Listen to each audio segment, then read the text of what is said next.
Welcome back to പീരങ്കിപ്പട guys. അപ്പോൾ എന്താണ് പറയേണ്ടത്?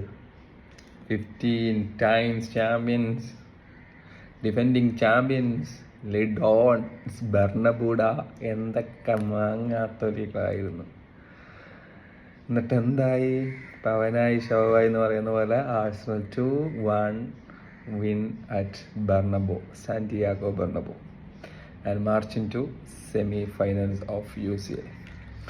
ഇപ്പം എന്താ പറയേണ്ടത്? ഞാൻ ആ സന്തോഷത്തിൻ്റെ അത്യുന്നതങ്ങളിലാണ് ഇപ്പോൾ ഉള്ളത്. ഒരു ആഴ്സണൽ ഫാൻ എന്ന നിലയിൽ എനിക്ക് എൻ്റെ ജീവിതത്തിലെ ഏറ്റവും സന്തോഷം നിറഞ്ഞ ഒരു സമയത്തിൽ കൂടിയാണ് ഞാൻ ഇപ്പം കടന്നു പോയിക്കൊണ്ടിരിക്കുന്നത്.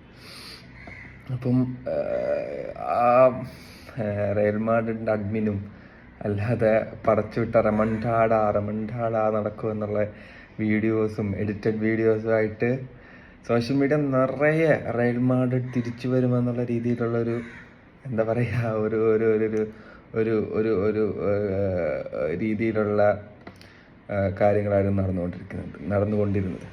പക്ഷേ കളി തുടങ്ങി രണ്ടാമത്തെ മിനിറ്റ് മറ്റോ ഒരു ഓഫ് സൈഡിൽ കൂടി എംബാപ്പെ ഗോളടിച്ചപ്പോഴേക്ക് ആരവം കാണുമായിരുന്നു റയൽ മാഡ്രിഡ് ആരാധകരുടെ ആരവം. പക്ഷെ അവിടെ നിന്നും ആഴ്സണൽ കളിയിലോട്ട് വളരെ കാം ആൻഡ് കമ്പോസ്ഡ് ആയിട്ടുള്ള ഒരു ഗെയിം ആയിരുന്നു അവർ കാണിച്ചത്. അതായത് ഓവർ ഡിഫെൻസീവ് അല്ലാതെ അവർ കിട്ടുന്ന ചാൻസുകളിൽ അറ്റാക്ക് ചെയ്യാൻ ശ്രമിച്ചുകൊണ്ട് വളരെ മെച്ചുവേർഡായിട്ടുള്ള ഒരു ഗെയിമായിരുന്നു ആഴ്സണൽ കാഴ്ചവെച്ചത്.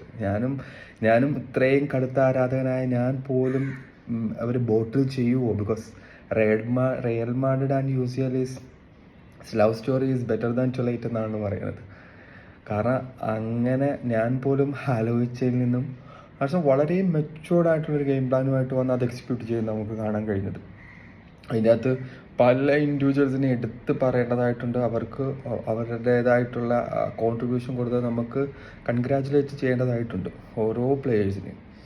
അപ്പം ഞാൻ പറഞ്ഞതുപോലെ കളി തുടങ്ങി രണ്ടാം മിനിറ്റിൽ ഒരു ഓഫ് സൈഡ് ഗോൾ അടിക്കുന്ന എംബാപ്പെ, അത് ആ ഒരു മുന്നേറ്റം, അതിനുശേഷം അവരൊരു ഓൺ ടാർജറ്റിലോട്ട് ഗോൾ അടിക്കാൻ വേണ്ടി സെക്കൻഡ് ഹാഫ് ആകേണ്ടി വന്നു. അവിടെയാണ് ആഴ്സണലിൻ്റെ ആ ഒരു ഡിഫെൻസീവ് മാസ്റ്റർ ക്ലാസ് നമ്മൾ മനസ്സിലാക്കേണ്ടത്. സെൻറ്റർ ബാക്കായിട്ട് വന്ന Kiwior, I can't imagine Kiwior played like this. അത്രയ്ക്ക് നന്നായിട്ട് കിവിയോർ കളിച്ചിട്ടുണ്ട്. എനിക്ക് തോന്നുന്ന ഏറ്റവും അവസാന മിനിറ്റുകളിൽ എൻട്രിക്കിന് കിട്ടിയ ഒരു ഹെഡർ, അദ്ദേഹം വളരെ അനായാസമായിട്ട് ഹെഡർ വിൻ ചെയ്ത് അത് തിരിച്ച് ഡേവിഡ് റായക്ക് കൊടുക്കുന്ന ആ ഒരു മൊമെൻ്റൊക്കെ I never imagine Kiwior playing like that in a big stage. He step up. സാലിബയും വളരെ മനോഹരമായിട്ട് കളിച്ചു. സാലിബയൊക്കെ അദ്ദേഹത്തിൻ്റെ അപ്പർ ബോഡി സ്ട്രെങ്ത് കൊണ്ട് എംബാപ്പേനെയൊക്കെ പിടിച്ചു നിർത്തുന്ന വളരെയധികം അവസരങ്ങളുണ്ടായിരുന്നു. പിന്നെ അദ്ദേഹത്തിൻ്റെ ഒരു മിസ്റ്റേക്കിൽ നിന്നുമാണ് വിനീഷ്യസ് ജൂനിയർ ഗോൾ അടിച്ചത്. അത് മാറ്റി നിർത്തി, അതൊരു വളരെ വലിയൊരു മിസ്റ്റേക്ക് തന്നെയാണ്. അത് മാറ്റി നിർത്തി സാലിബ വളരെ മനോഹരമായിട്ടാണ് കളിച്ചത്. അതുപോലെ റൈറ്റ് വിങ്ങിൽ നമുക്ക് റൈറ്റ് വിങ്ങിലും ലെഫ്റ്റ് വിങ്ങിലും മിഡിലും ആയിട്ട് കളിച്ച എല്ലാ പ്ലേയേഴ്സും, ഓരോരുത്തരുടെ പേരെടുത്ത് ഡീറ്റെയിൽ ആയിട്ട് ഞാൻ പറയുന്നുണ്ട്, എല്ലാവരും വളരെ മനോഹരമായിട്ടുള്ളൊരു ഗെയിമാണ് കാഴ്ചവെച്ചത്. ടിംബർ വളരെ മനോഹരമായിട്ടാണ് അദ്ദേഹം കാഴ്ചവെച്ചത്. അദ്ദേഹം വിനീഷ്യസ് ജൂനിയറിനെ പോക്കറ്റിലാക്കിയിരിക്കുകയായിരുന്നു. ടിംബർ വളരെ നന്നായിട്ട് അദ്ദേഹം കളിച്ചു. അതുപോലെ തന്നെ ലൂയിസ് സ്കെല്ലിനെ കുറിച്ച് എന്താ പറയുന്നത്? 18 വയസ്സാണ്. ഈസ് അക്യുറേറ്റ്ലി ലൈക്ക് എന്താ അദ്ദേഹത്തിൻ്റെ ബ്രേവറി.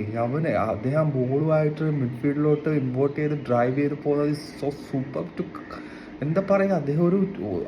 അദ്ദേഹത്തിൻ്റെ കരിയർ പീക്കിൽ നിൽക്കുന്നതായിട്ട് നമുക്ക് മനസ്സിലാക്കാൻ കഴിയുന്നത്. കാരണം 8 മാസം മുൻപ് മാത്രം ആഴ്സണലിന് വേണ്ടി ഡെബ്യൂ കളിച്ചൊരു പ്ലെയറിൻ്റെ ആ ഒരു കോൺഫിഡൻസ് ലെവൽ, എൻ്റെ മോനെ, അദ്ദേഹത്തിൻ്റെ ആ ഒരു confidence level is very very high.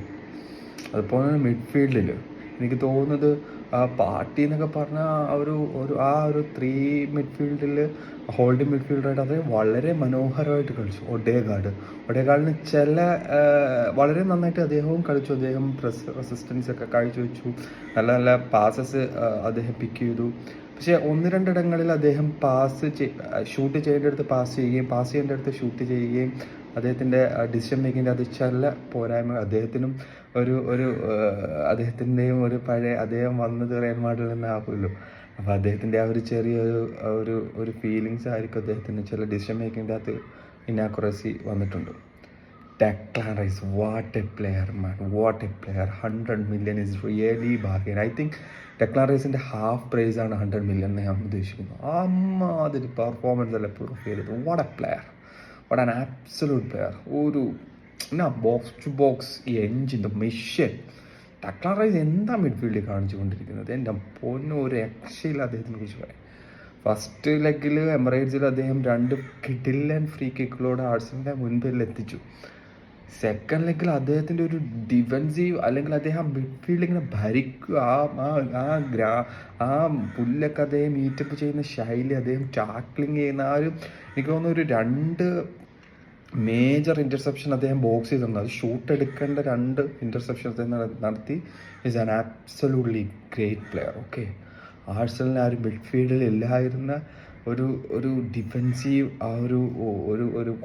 ഒരു സ്ട്രെങ്ത് ആണ് ഹീസ് പ്രൊവൈഡിങ്. Great player. അതുപോലെ തന്നെ നമുക്ക് പാർട്ടീനെ കുറിച്ച് പറഞ്ഞാലും, party had A great play. Party ഈ ഒരു പ്രായത്തിലും കിട്ടില്ലാനായിട്ട് അദ്ദേഹം കളിച്ചു. അവസാനം ഒരു അനാവശ്യ യെല്ലോ കാർഡ് വാങ്ങിച്ചത്. അപ്പം അത് വാങ്ങുമ്പോൾ തന്നെ ആ ഡെക്ലാൻ റൈസിൻ്റെ അദ്ദേഹത്തിൻ്റെ ആ ഒരു പ്രതിഷേധം, അല്ലെങ്കിൽ അദ്ദേഹം ആ പാർട്ടീനെ പിടിച്ച് വലിച്ചുകൊണ്ട് താൻ എന്തുവാണോ കാണിക്കുന്നത്, അടുത്ത ലെക്കിൽ കളിക്കാനുള്ളതെന്ന് പറയുന്ന ആ ഒരു leadership quality. Wow, he's absolutely a leader. Armband ഇല്ലെങ്കിൽ പോലും he's an absolute leader.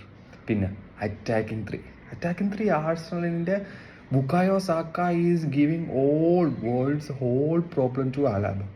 Cut inside ചെയ്യുന്നു, ഔട്ട് സൈഡിലോട്ട് പോകുന്നു, ഇൻസൈഡിലോട്ട് വരുന്നു. അലബ കിടന്ന് അവിടെ മെഴുകുകയായിരുന്നു. അതും ആദ്യം തന്നെ അത് അലബ ഒരു യെല്ലോ കാർഡ് വാങ്ങുകയും ചെയ്തു.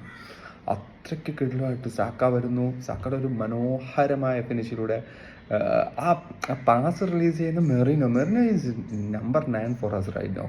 എനിക്ക് തോന്നുന്നത് ഒരു അദ്ദേഹം ഒരു മിഡ്ഫീൽഡിൽ നിന്നും ഒരു അറ്റാക്കിങ്ങിലോട്ട് പോയി അദ്ദേഹം ഇന്നത്തെ 2 ഗോളിലും അസിസ്റ്റ് ചെയ്തിരിക്കുന്ന മെറിനോയാണ്. A great display of number 9. അപ്പം സാക്കയുടെ ആദ്യത്തെ ഗോൾ വരുന്നു. അതൊരു വളരെ മനോഹരമായിട്ട് പറയാൻ വിട്ടുപോയ കാര്യമാണ് പെനാൽറ്റി മിസ്. പനേങ്ക അടിക്കാൻ സാക്ക ശ്രമിച്ചു, പക്ഷേ പനേങ്ക കോട്ടുവ സേവ് ചെയ്യുന്നു. അതുപോലെ തന്നെ ഒരു ഡിങ് ഫിനിഷാണ് അതിനുശേഷം സാക്ക ഈ save that if I miss one I can take another chance എന്ന് പറയുന്ന പോലെ ഒരു ഡിങ് ഫിനിഷിലൂടെ ആഴ്സണലിനെ മുന്നോട്ടെത്തിച്ചു. അപ്പോൾ അതിനകത്ത് 1 മിനിറ്റ് കഴിയുമ്പോൾ തന്നെ സാലിബയുടെ മിസ്റ്റേക്കിൽ നിന്ന് വിനീഷ്യസ് ജൂനിയർ അവിടെ ഇക്വലൈസ് നേടുന്നുണ്ട്. അപ്പോൾ ഒരു റെമൺടാഡ വരൂ എന്നുള്ള ഒരു രീതിയിലുള്ള ഒരു പ്രതീതിയായിരുന്നു സ്റ്റേഡിയം നിറച്ചും. അദ്ദേഹത്തിൻ്റെ വിനീഷ്യസ് ജൂനിയറിൻ്റെ സെലിബ്രേഷനിൽ നിന്നെല്ലാം നമുക്കത് മനസ്സിലാക്കാൻ പറ്റുമായിരുന്നു. പക്ഷേ റെമൺടാഡ ഒന്നും സംഭവിച്ചില്ല. വളരെ മികച്ച രീതിയിൽ ആഴ്സണൽ ഒരു കട്ട യൂണിറ്റായിട്ട് നിന്ന്, ഇൻഡിവിജ്വൽ ബ്രില്യൻസ് അല്ല, ഒരു unit of play. Football is a team play as always seen. അല്ലാതെ കുറച്ച് സ്റ്റേഴ്സിൻ്റെ ഇൻഡിവിജ്വൽ പ്ലേ അല്ല, ഇൻഡിവിജ്വൽ ബ്രില്യൻസ് അല്ല, ഇറ്റ്സ് എ ടീം പ്ലേ. അപ്പോൾ ആഴ്സണൽ അതുപോലെ ടീമായിട്ട് നിന്ന് വളരെ മനോഹരമായിട്ട് അവസാന മിനിറ്റുകളിലൂടെ കളിക്കുകയും, അവസാന മിനിറ്റിന് വീണ്ടും ഒരു കൗണ്ടർ അറ്റാക്ക് സെനാരിയോയിൽ മാർട്ടിനല്ലിയുടെ പേസ് ഉപയോഗിച്ച് രാഹുൽ ഗാർഷ്യനെ ഓവർടേക്ക് ചെയ്ത് അദ്ദേഹം ഒരു കിട്ടില്ല ഫിനിഷ്, ഒരു ബ്രസീലിയൻ ഫിനിഷിലൂടെ അദ്ദേഹം കളി കിൽ ഓഫ് ചെയ്യുകയും ചെയ്യുകയാണ്. 2-1 ആഴ്സണൽ അഗ്രിഗേറ്റ് 5-1 വളരെ രാജകീയമായിട്ട് സെമിയിലോട്ട് കടന്നിരിക്കുകയാണ്. സെമിയിൽ ഇനി PSG-നെയാണ് നേരിടുന്നത്. അപ്പം ഈ ഒരു തോൽവി റയലിനെ സംബന്ധിച്ചിടത്തോളം ഒരുപാട് തലകൾ ഉരുളുമെന്നാണ് നമുക്കിപ്പം മനസ്സിലാക്കാൻ സാധിക്കുന്നത്. കോച്ച് മുതൽ പ്ലെയേഴ്സ് വരെ എല്ലാവരും അത് വിരൽ ചൂണ്ടുമെന്നും മനസ്സിലാക്കുന്നു. Anyway, have a great day Arsenal. By.